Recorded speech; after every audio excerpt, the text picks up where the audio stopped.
Hello again, thank you for visiting Suboptimal Astrophotography again.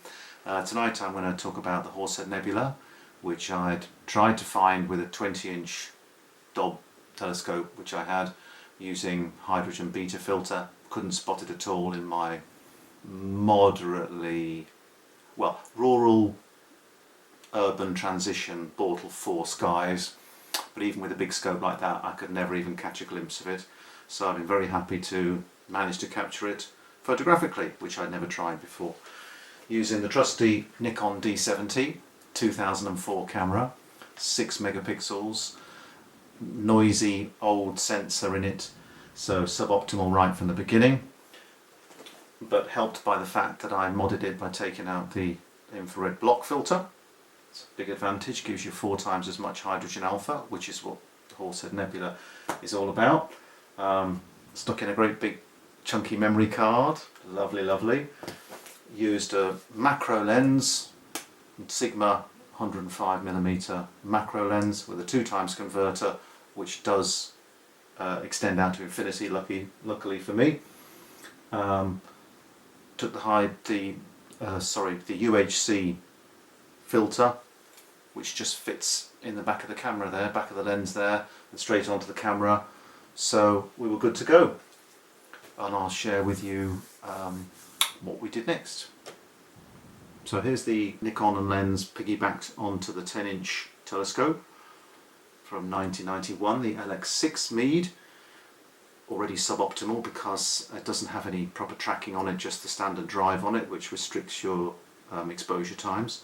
I was able to get 1 minute 15-second exposures without too much drift, and I took lots of them over about an hour and a half, but only managed to get about 37 that were good enough. So that's 48 minutes of data plus the flats and bias frames.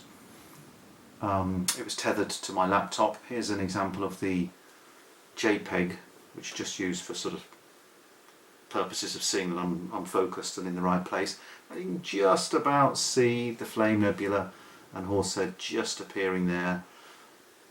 Only a little bit of tantalising detail. If we have a look at the raw frame stretched, you can actually see that there is data coming through there.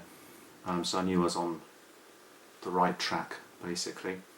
So put all the data into Deep Sky Stacker and came up with this, which is encouraging, apart from the light leaks at the top left corner, which I assume is because I didn't block off the back of the camera sufficiently well. But I think it's clear that it's going to be a reasonable result anyway. Zooming in slightly, turning it round the right way, the standard way, the way it's often viewed. Can begin to see some reasonable detail coming in there. I put it through Starnet, which removes the stars, allows you to work on the nebula itself and then recombine with the stars, which is a fantastic tool, and that's the result I got working on the image without the stars. A slightly improved version there, and then recombined to give a final image processed in GIMP, which I was quite pleased with, and then further enhanced there in Astra Image, just to give it a little bit more tonal range and bring out the detail a little bit. So yeah, it's grainy, it's far from ideal, but I was quite pleased with that, again as a first attempt.